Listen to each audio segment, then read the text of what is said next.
Governor Christie, Thomas Sowell called you an articulate Republican. I agree. What did he call me? An articulate Republican. Articulate Republican. Yeah. All right. I wish someday I'll learn to speak as well as you do. So, having followed your campaign, I understand that you want three things. You don't want Donald Trump to be president. I agree. You don't want Joe Biden to be president. I agree with that too. And you want to be president. I agree with that. So, if going for all three significantly risks not getting anything at all, I think it might be wise to settle for 2 out of 3. I know you know where this is going, but please hear me out. Sure. And New Hampshire is unique in the primary process. I believe this is the best opportunity for anyone to convince the Republican voters that they are a realistic alternative to Donald Trump. So, I also don't think that the perfect should be the enemy of the good. Given these circumstances, I think you should seriously consider, like not today, give it maybe until New Year's. And I'm sorry to be so blunt. I'm from New Jersey. You know, I used to try to... You are like the nicest person I've ever met. Thank you. So, this is... You know, I know where you're headed. This is really not that bad. I wasn't born here. I'm an immigrant, and something I really like about this country is that you can say things that are not popular and not feel unsafe.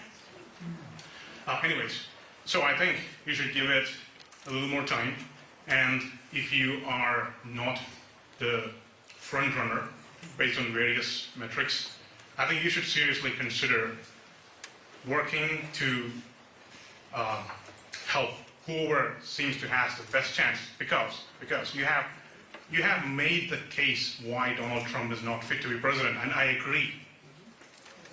But maybe you also don't want to split the non-Trump vote. If Vivek Ramaswamy dropped out, his supporters will probably don't know where they'll go. Yeah, but nobody who likes you is going to vote for Trump. So I think you should seriously consider this. Yeah, this is the why don't you get out of the race and support Nikki Haley thing, which is the flavor of the month at the moment, and I get that. Look, at this point, 8 years ago, I was second in the polls behind Donald Trump. Right now. And I see, Jeb Bush or Marco Rubio or Ted Cruz or John Kasich, or any of those guys going, well, we should get out and help Christie beat Trump. But I will also admit to you that Trump was seemingly much less a threat then than he is now. So you have to think about it differently. Here's my problem. Nobody left is against Trump but me. You think I've made the argument that's why Donald Trump shouldn't be the president. Well, thank you, because no one else has tried. And I'll be honest with you. If I were to drop out and support Nikki Haley, I have no confidence in the fact that she'll make the case against Trump. And in fact, she was asked twice in an interview yesterday to rule out being his vice president. Twice. And she refused to answer. I've said I won't be his vice president. I don't think there's much of a risk in that. But I'm willing to say I wouldn't be. And remember, 8 years ago, I was on the short list. It was down to me and Pence to be his vice president. Oh my God, how lucky I am. Ron DeSantis has said he would not accept it. So I'm not going to go out there and support somebody who could turn around and enable him even more. When she raises her hand and says, I'll support him if he's a convicted felon, she enables him. When she says he's the right president for the right time, she enables him. When she says, for some reason, chaos and drama follow him everywhere. That's like the arsonist saying, for some reason, burning buildings follow me everywhere. Chaos and drama follow him because he creates it. Here's what she's doing. I am not going to get out of this race and support someone who doesn't have the guts to tell the truth about Donald Trump. She's worked for him. She's seen him up close. She knows what he's like. And yet she is dancing around it. So you want me to get out for somebody. And by the way, Ron's the same way. And Vivek, for God's sake, is like, you know, his wingman. Yes. Right? Okay, so that's who's left.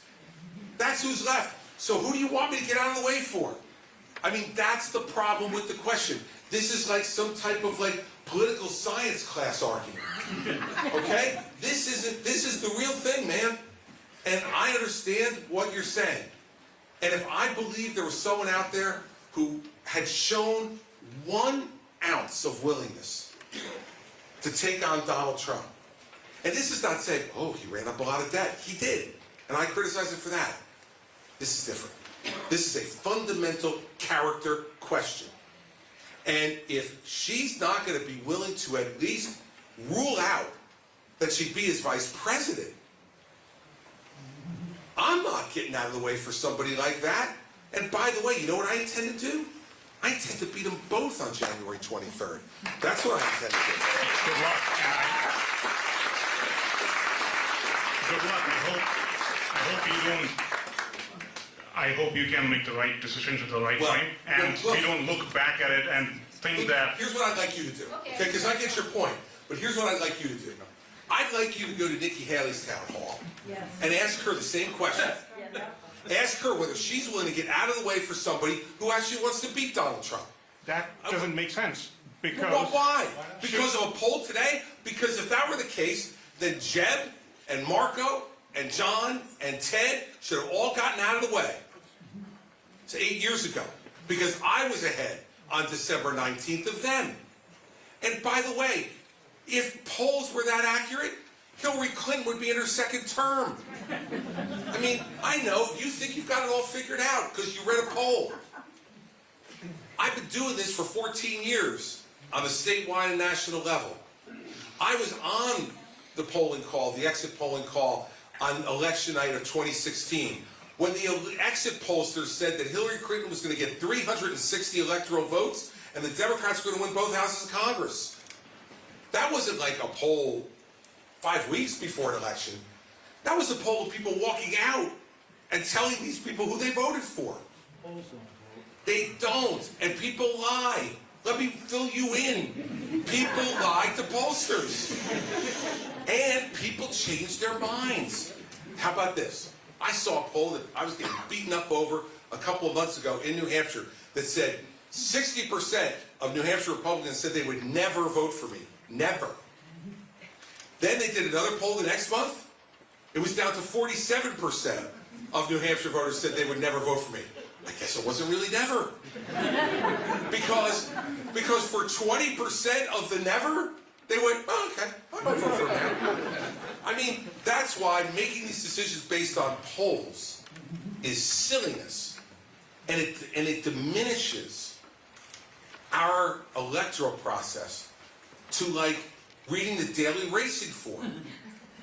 It's not that. How about we decide this? Who do we want to be president? And go out and try to make that person the president. Not worry about who's ahead today.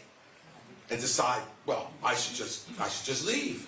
Well, by the way, based on that, we should all leave. All of us. Because he's 20 points ahead of everybody, according to the polls. So I might as well all get the hell out.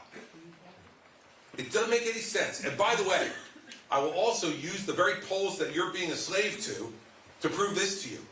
In the last New Hampshire poll, 15% of my voters said if I dropped out, they'd vote for Trump.